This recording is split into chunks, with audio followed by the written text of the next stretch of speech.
高鐵通到宜蘭按算2037年通車，不過今仔日這台灣前進電線是開記者會，點出寬屏明明都有寫這高鐵未當完全解決國道5號塞車的問題。公聽會邀宜蘭人認為高鐵對解決市區的塞車無幫助，加上無做獨立的可行性評估，因就質疑這政府開這麼多錢，敢真正有效果？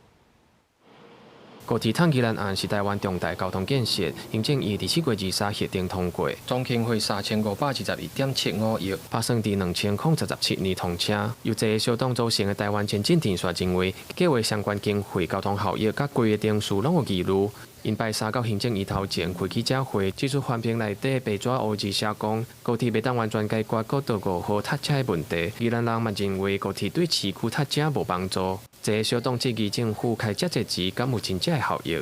宣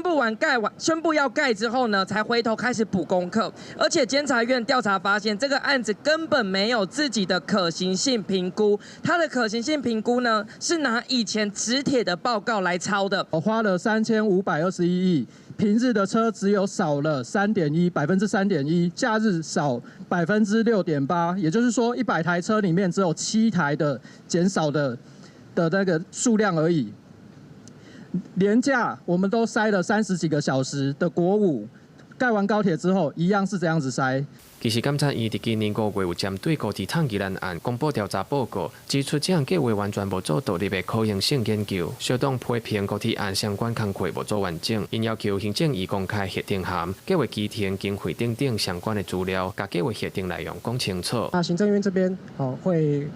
依照規定，請交通部跟鐵道局依照我們的文書作為規定，如果應該要說明的就好好說明，